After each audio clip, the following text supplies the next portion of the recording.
आज मैं आपसे यही कहना चाहता हूं, अपने शब्दों को अपनी ताकत बनाइए, अपनी सोच को सकारात्मक बनाइए, अपने जीवन को नई दिशा में ले जाइए। जब आप अपने आप से सच्चा प्यार करेंगे और खुद को प्रेरित करेंगे तो आपका जीवन पूरी तरह से बदल जाएगा। याद रखिए, आप जो सोचते हैं वही बनते हैं। इसलिए अपने विचारों को इतना ऊंचा रखिए कि सफलता आपके कदमों को चूमे। जीवन में शब्दों और सोच की शक्ति को समझना बेहद महत्वपूर्ण है। हमारे शब्द केवल आवाज नहीं होते, बल्कि एक ऊर्जा होते हैं जो हमारे और दूसरों के जीवन को प्रभावित कर सकते हैं। यह शक्ति इतनी गहरी है कि अगर सही तरीके से उपयोग की जाए तो यह असंभव को संभव बना सकती है। अक्सर हम अपने आप से ऐसी बातें कहते हैं जो हमें कमजोर बना देती हैं, जैसे मैं यह नहीं कर सकता, मेरे पास पर्याप्त समय नहीं है, मैं सक्षम नहीं हूं। क्या आपने कभी सोचा है कि ये शब्द आपकी सोच और आपके कार्यों को कितना प्रभावित करते हैं? अगर आप खुद को बार बार यह बताएंगे कि आप असफल हैं, तो आपके अंदर की ऊर्जा वैसी ही हो जाएगी। लेकिन अगर आप खुद को यह विश्वास दिलाएं कि मैं सक्षम हूं, मुझे अपने लक्ष्य तक पहुंचने से कोई नहीं रोक सकता, मैं हर परिस्थिति का सामना करने के लिए तैयार हूं, तो आपकी सोच बदलने लगेगी। और याद रखिए, जब सोच बदलती है तो जीवन भी बदल जाता है। दोस्तों, गौतम बुद्ध की शिक्षा हर किसी के जीवन को नई दिशा दे सकती है। अगर आप भी इसे मानते हैं तो कमेंट में नमो बुद्धाय लिखना ना भूलें। इस कहानी को अंत तक जरूर देखें, क्योंकि ये कहानी आपकी जिंदगी बदलने वाली है। आइए कहानी की शुरुआत करते हैं। दोस्तों, एक नगर में एक महान बौद्ध भिक्षु रहा करते थे। वह बहुत ज्ञानी थे और बहुत ही शांत स्वभाव के थे, और उनकी यह बात ही उनकी विशेषता भी थी। एक बार की बात है, बौद्ध भिक्षु नगरवासियों को उपदेश दे रहे थे। बौद्ध भिक्षु कह रहे थे कि शब्दों में जीवन बदलने की शक्ति होती है। अपने शब्दों से जीवन बदलो। हम जो भी शब्द अपने लिए या दूसरों के लिए कहते हैं, या जो भी बातें करते हैं, उस पर हमें ध्यान देना चाहिए। इतना कहकर बौद्ध भिक्षु ने अपना उपदेश समाप्त किया और वहां से चले गए। एक दिन वह बौद्ध भिक्षु एक मार्ग से होकर गुजर रहे थे। उसी मार्ग से एक युवक होकर गुजर रहा था। उस युवक ने जब उन बौद्ध भिक्षु को देखा तो वह जोर जोर से हंसने लगा और कहने लगा, अरे साधु महाराज, आप तो ढोंगी है। आपके उपदेशों में यह कहने से कि शब्दों में बड़ी ताकत है, आपकी बात सत्य नहीं हो जाएगी। ये सब सिर्फ बातें हैं। भला ऐसा कैसे हो सकता है कि शब्दों से हमारा जीवन बदल सकता है? उस युवक की सारी बातें उन भिक्षुओं ने ध्यानपूर्वक सुनी, और उसके बाद वह मुस्कुराते हुए उस युवक से कहते हैं, बेटा, नाद से ही तो यह दुनिया प्रकट हुई है, और अच्छे शब्दों के पीछे भी नाद ही होता है जो पूरा जीवन बदल देता है। वह बौद्ध भिक्षु उस युवक से कहते हैं, देखो, मैं तुम्हें अपने अनुभव से बता रहा हूं, लेकिन फिर भी तुम्हें यकीन ना हो तो तुम इसे खुद आजमा कर देख सकते हो। उन बौद्ध भिक्षु की यह बात सुनकर युवक थोड़ा सा गंभीर हो गया। उसने काफी देर सोच विचार किया और उसके बाद उन बौद्ध भिक्षु से कहता है, हे गुरुवर, अगर ऐसी बात है तो आप मेरे साथ चलिए। मेरा छोटा भाई है जिसकी उम्र करीब 20 वर्ष है, और उसे न जाने क्या हुआ है। वह करीब 3 वर्षों से कुछ भी नहीं करता, बस लेटा रहता है। दिन भर वह कुछ ना कुछ सोचता रहता है। उसकी यह हालत देखकर हम सब बहुत परेशान हैं। माता पिता भी बहुत चिंतित रहते हैं। हम सब ने कई तरीके अपनाए, कई योजनाएं अपनाई, लेकिन कुछ भी काम नहीं आया। हमने कई बार उससे बात करने तक की कोशिश की, लेकिन वह हमसे कुछ भी नहीं कहता। परिवार का हर एक सदस्य पूरी तरह से थक चुका है, हार चुका है। आखिर वह क्या करना चाहता है, किसी को कुछ नहीं पता। तो हमारे शब्दों से उसका जीवन क्यों नहीं बदला? और जैसा कि आप कह रहे हैं कि शब्द सचमुच जीवन बदल सकते हैं, तो क्या आप मेरी मदद करेंगे? इस पर बौद्ध भिक्षु मुस्कुराते हुए उस युवक के साथ चल पड़ते हैं। वह युवक उन बौद्ध भिक्षु को एक खेत में ले जाता है और अपने भाई की तरफ इशारा करके कहता है, हे गुरुवर, यही मेरा भाई है जो पूरे गांव में आलस और मक्कारी के लिए मशहूर है। आप कहते हैं कि शब्दों में वह शक्ति है जो हमारा जीवन बदल सकती है। तो क्या आपके शब्द इसका जीवन बदल सकते हैं? अगर यह सत्य है तो आप इसका जीवन बदल कर दिखाएं। उन बौद्ध भिक्षुओं ने उस युवक के भाई को ध्यानपूर्वक देखा। वह एक पेड़ की छांव में आराम से सो रहा था। जब बौद्ध भिक्षु उस युवक के भाई के पास पहुंचे और आराम से उसके सर पर हाथ फिराते हुए कहते हैं, उठो बेटा, बहुत देर हो चुकी है, ये सोने का समय नहीं है, ये तो जागने का समय है। उन बौद्ध भिक्षुओं की आवाज सुनकर वह लड़का थोड़ा सा अचरज में पड़ गया। आखिर कौन है जो मुझे इतने प्यार से जगा रहा है, वरना सभी गांव वाले तो मुझे आलसी और मक्कार ही कहते हैं। आखिर कौन है जो मुझे इतना अपनापन दिखा रहा है?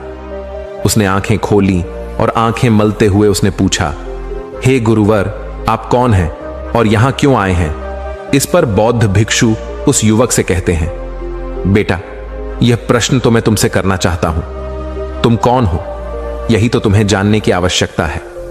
उन बौद्ध भिक्षुओं की बात सुनकर वह लड़का जोर से हंस पड़ता है और कहता है, हे गुरुवर, यदि आपको मेरे बारे में जानना है तो जाइए और गांव के किसी भी सदस्य से पूछ लीजिए, आपको पता चल जाएगा कि मैं कौन हूं। आपसे हर कोई यही कहेगा कि वह तो आलसी है, मक्कार है, तरह तरह के ताने सुनाएंगे, तरह तरह की बातें कहेंगे। इससे आपको यह जरूर यकीन हो जाएगा और आपको यह पता भी चल जाएगा कि मैं कौन हूं। तभी बौद्ध भिक्षु मुस्कुराते हुए उस लड़के से कहते हैं, सबसे पहले मेरी यह बात सुन लो।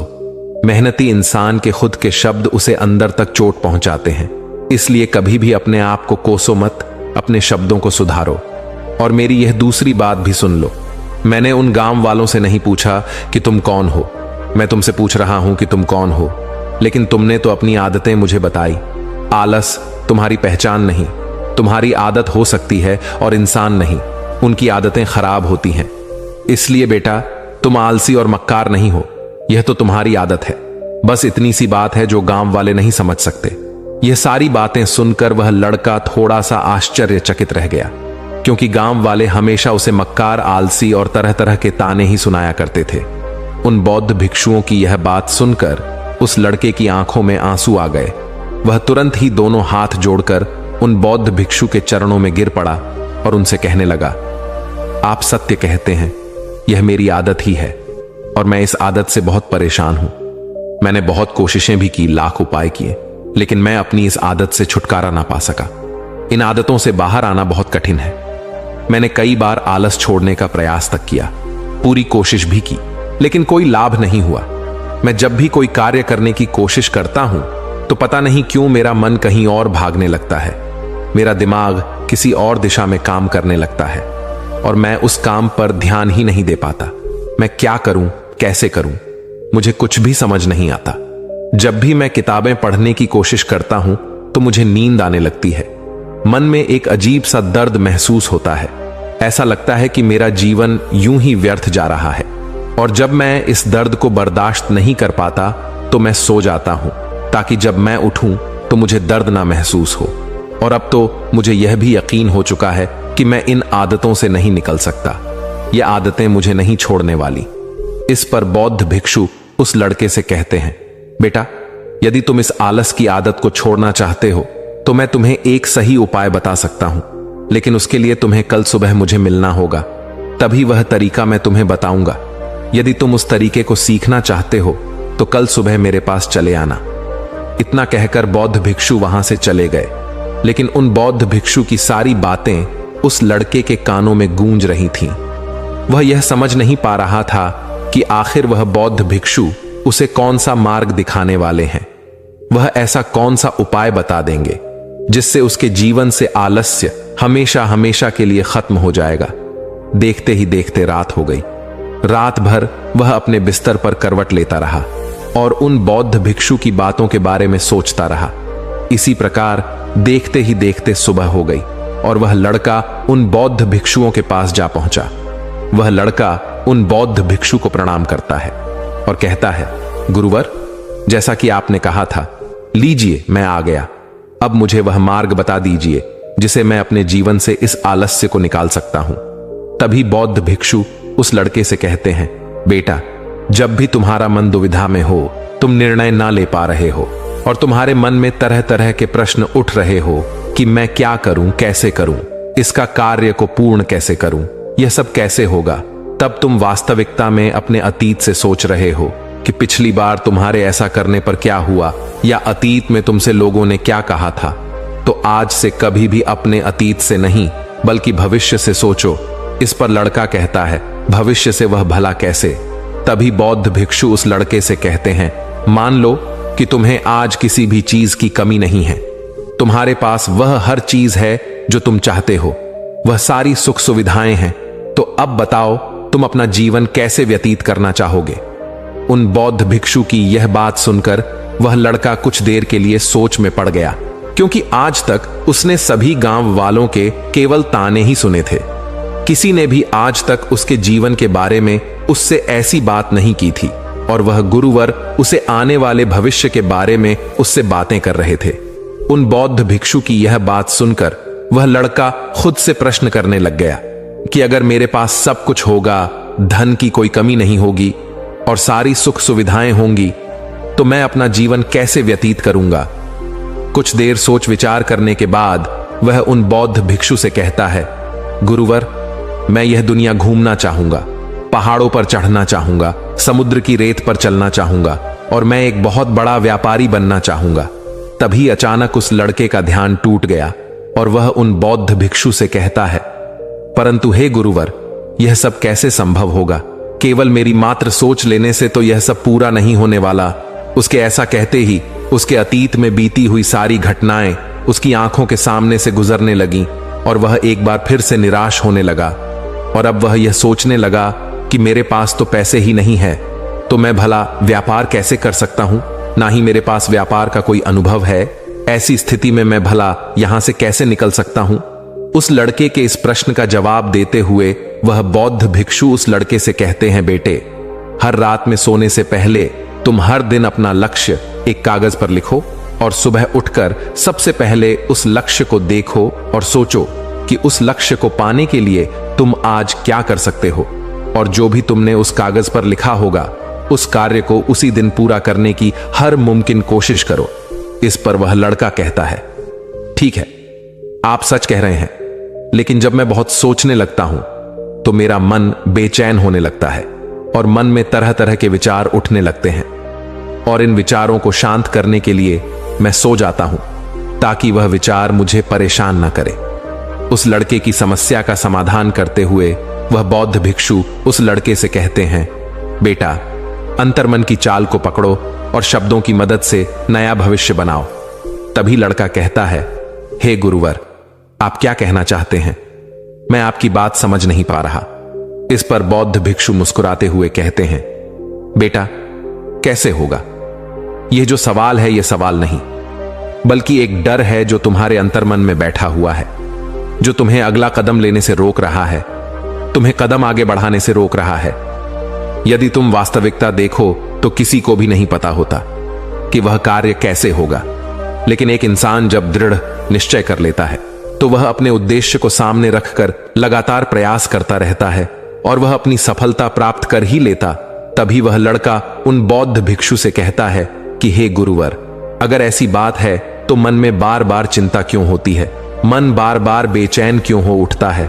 इस पर बौद्ध भिक्षु कहते हैं, बेटा, क्योंकि तुम्हें डर है कि तुम कमजोर हो।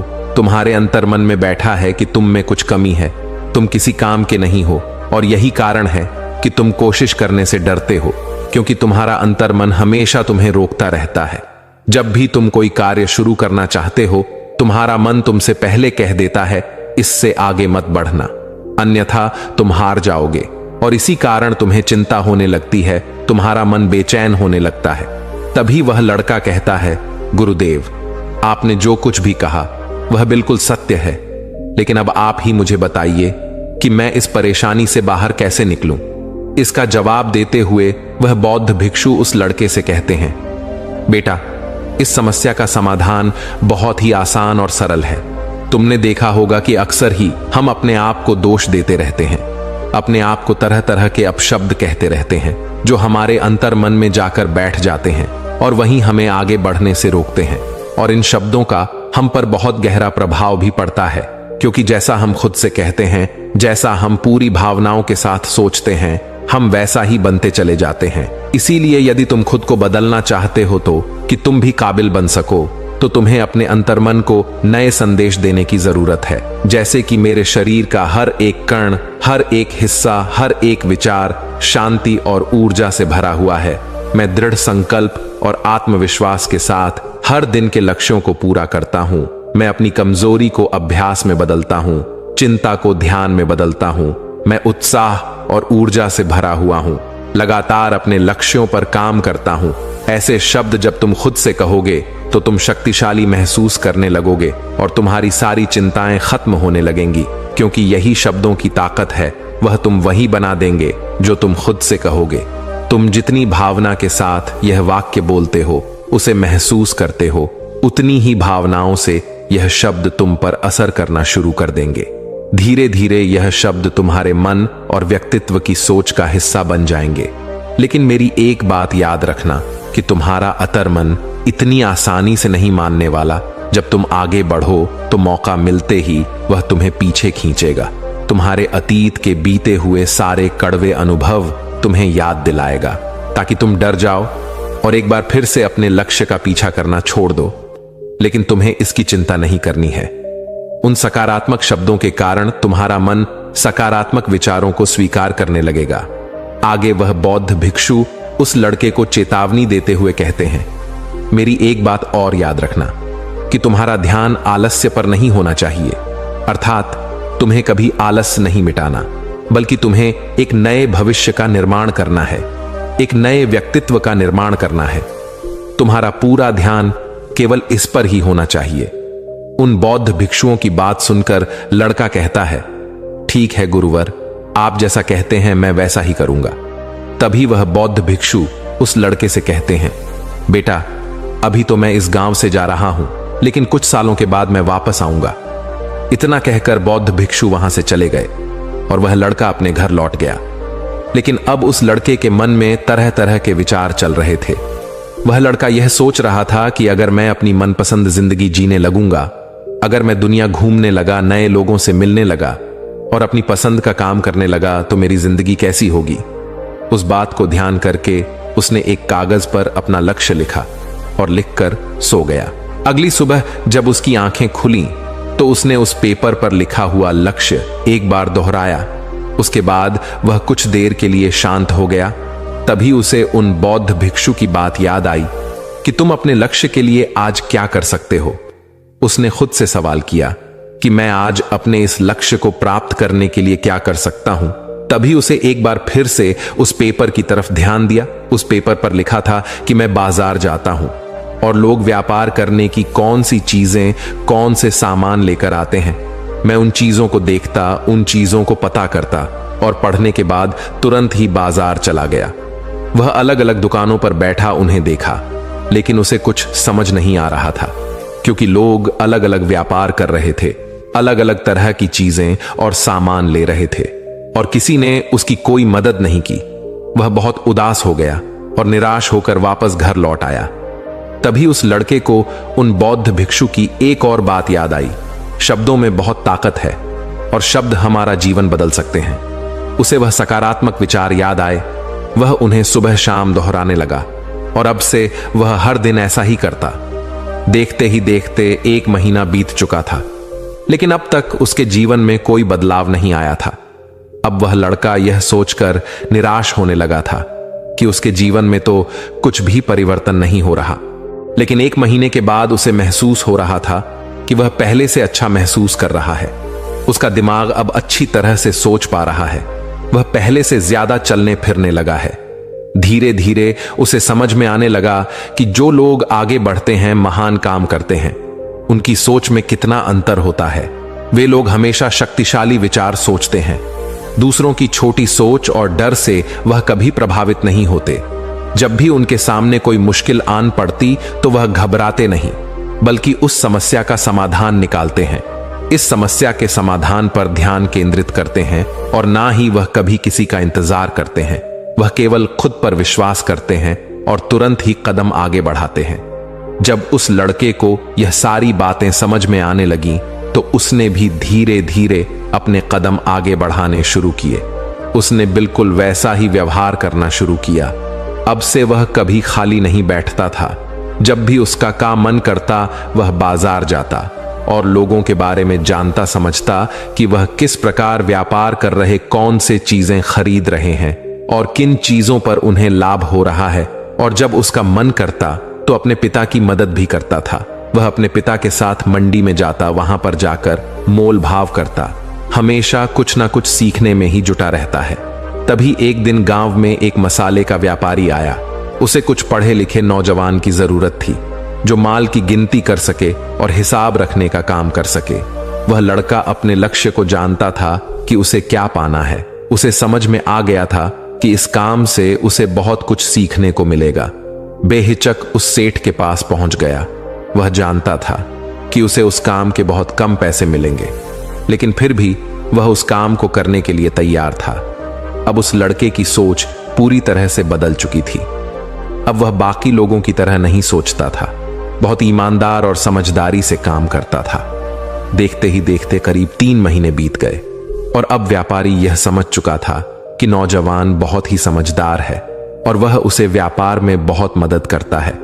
इसलिए उस मसाले के व्यापारी ने उस लड़के को अपना सहायक बना लिया। उस व्यापारी ने देखा कि इस लड़के की दिनचर्या सबसे अलग है। यह हर दिन पढ़ता है, लिखता है, सुबह उठकर ध्यान करता है, नई चीजें सीखता है, परेशानी आई तो भी विचलित नहीं होता। यह सबसे सम्मान से बात करता है, सबका आदर करता है। देखते ही देखते 1 साल बीत चुके थे और अब तो व्यापारी उस नौजवान से बहुत खुश था। उसने धीरे धीरे उस नौजवान को व्यापार के सारे गुण सिखा दिए और देखते ही देखते वह लड़का अब एक छोटा सा व्यापारी बन चुका था। और जब उस लड़के के अंदर व्यापार की समझ आ गई तो उसने जड़ी बूटियों का व्यापार शुरू कर दिया और देखते ही देखते केवल कुछ ही वर्षों में उस नगर का सबसे बड़ा व्यापारी बन गया। लोग उसे सबसे बड़े व्यापारी के नाम से जानने लगे। उसका नाम दूर दूर तक फैलने लगा। करीब 5 वर्षों बाद जब वह वापस अपने घर लौटा तो लोग बहुत हैरान थे उसे देखकर। लोग बहुत अचंभित थे। उसके सारे जानने वालों ने उस लड़के से पूछा, तुम इतना कैसे बदल गए? तब उसने कहा, उन गुरु ने सच ही कहा था, शब्दों से हम जीवन बदल सकते हैं। दोस्तों, इस कहानी से हमें यह सीखने को मिलता है, हमारे शब्दों और विचारों में अद्भुत शक्ति होती है। नकारात्मक सोच और शब्द हमें कमजोर बनाते हैं, जबकि सकारात्मक सोच और आत्मविश्वास हमारे जीवन को सफलता और शांति की ओर ले जाते हैं। इसलिए हमेशा सोच समझकर शब्दों का चयन करें और अपने विचारों को सकारात्मक रखें। दोस्तों, उम्मीद है कि आपने आज की इस वीडियो से जरूर कुछ ना कुछ सीखा होगा। तो इस वीडियो को लाइक और अपने दोस्तों के साथ शेयर करना ना भूलें। हमें ऐसे ही सपोर्ट करने के लिए चैनल को सब्सक्राइब और घंटी बटन को जरूर दबा दें। तो चलिए मिलते हैं एक और वीडियो में। तब तक के लिए अपना ख्याल रखें। धन्यवाद।